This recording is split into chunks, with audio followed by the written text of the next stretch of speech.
magbibigay ka ng ayuda na may mukha nyo pa. Utang ina ninyo.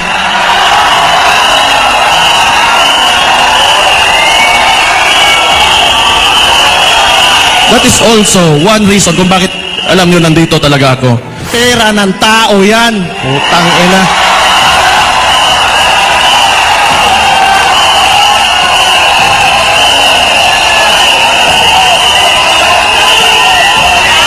Alam nyo, pag lagi tayong nandito sa cycle na yan, yung mga practices talaga ng Philippine politics, pa-picture-picture, kada may magbigay ng pera sa mga kailangan, may picture talaga nakaabot, ipopost, kunwari sa kanya yung pera na yon, hindi naman talaga. Huwag na kayong maniwala sa ganon. Kailangan, we have to go beyond that.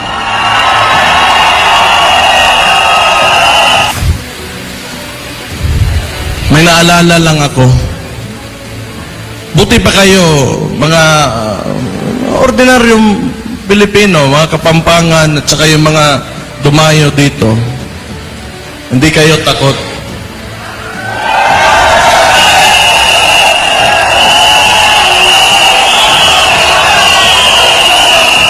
Pero, tingnan natin yung Congress natin ngayon at yung Senado. May maisog ba? Ni isa wala. Sabagay, yung lehislatura, mukhang pera talaga yung mga yan. Sana wag lang sila magalit kasi totoo naman. Mukhang pera na. Hindi siguro lahat, pero mukhang pera yung mga yan. Kasi power, the legislative body is the power of the purse. Diyan dumadaan lahat ng pera eh. So, lahat ngayon, soft projects, katulad nung isang, may video, sa Davao, sa Digos, may binigay na ayuda, kinuha ng barangay yung 8,000, ang binigay doon sa recipient is only 2,000. So, you know, pag soft projects talaga, mabilis lang yan. And they are all funneling the budget on soft projects. So, kayo na bahala mag-isip kung ano yan. Kung gusto nila na sila-sila lang, sabihin na natin, marami naman paraan yan. Kung gusto nilang ayaw bumaba o gusto nila sa kanila pa rin yung susunod na maging presidente, kanilang manok. O di, magtrabaho ka. Bakit mo utuin yung mga tao, papipirmahin mo, tapos magbibigay ka ng ayuda na may mukha nyo pa? Utang ina ninyo.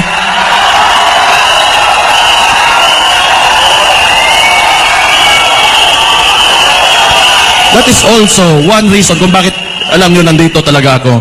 Because I do not agree yung traditional politics talaga. I'm sorry kung maraming matatamaan. Ako, mayor man din ako. Andyan din yung picture ko. But it's time for us to move on. Hindi ibig sabihin, may bigas dyan, andyan yung mukha mo sa kanya yan. Pera ng tao yan. Putang ina.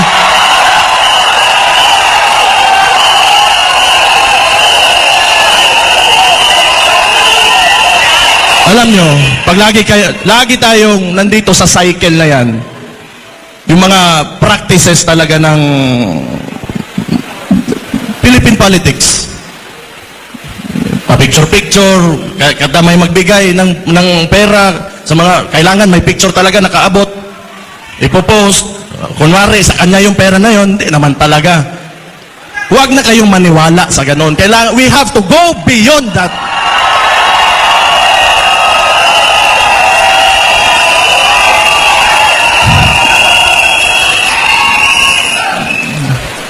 Pero palagay ko ngayon, parang nahiya, nawala na yung mukha ni... Nahiya rin. Meron din palang hiya. Kasi yung picture, napakalaki before, ngayon, maliit na lang. Utang ina. Hindi. Excuse me for my bibig ko. Ano lang yung expression lang yan. It's a frustration actually. That's why. Ikaw, Bongo. Kumpare ta ka. Pero kung alam ko lang pala na magkakaganito, yung mga tao, yung nagboto kami, mga dabawin nyo, nagboto kami sa imuhabong. Kung alam ko lang na ganito lang pala yung gagawin mo, sana hindi na lang.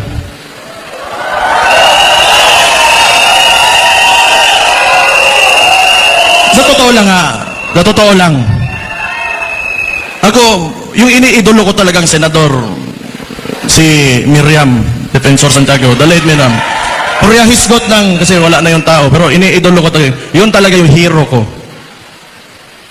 Pero unfortunately for us, mas napabilib pa ako nitong si Risa Contiveros kaysa ni Bong.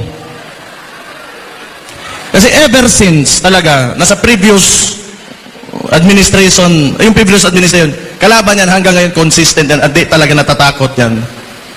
Pero, maglalagay tayo ng mga you have time pare, Bong, na kahit you have time to redeem yourselves.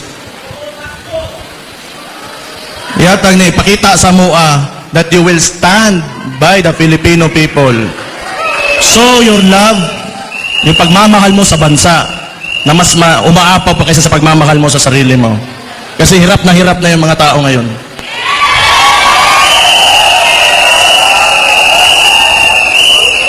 Ikaw ka naman, promisan ka ng 20 pesos na bigas. Typical na talaga, textbook na scam.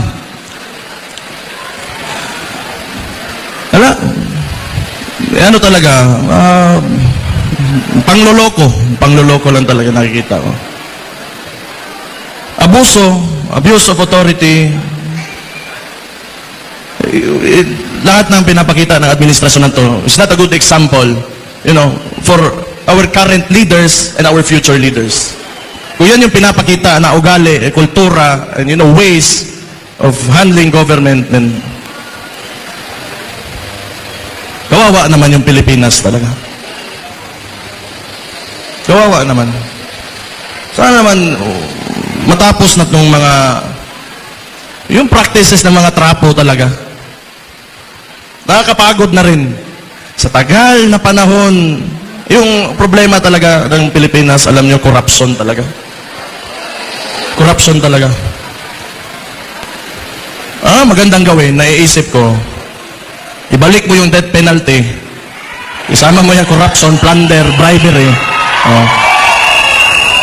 Tingnan natin kung may tatakbo ba dyan sa Congress at Senado na yan.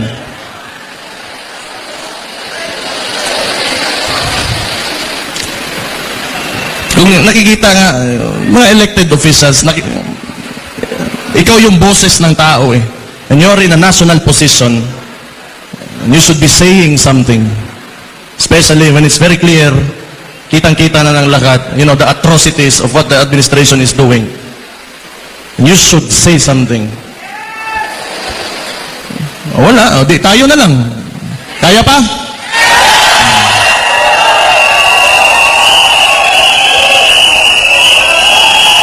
Pero alam nyo, hindi ako naniniwala na hindi kaya talaga ng Pilipino.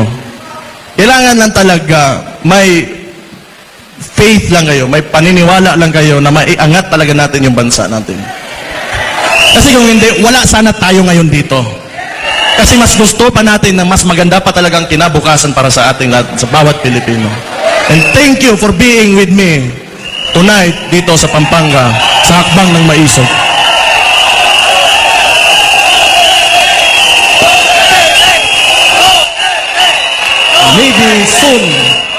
Maybe soon, yung mga anak natin, yung mga our grandkids, yung mga apo natin, they will be living in a better Philippines, na mas maganda, mas maayos, mas maligaya na Pilipinas. So, salamat for being with us sa Hakbang ng Maisog.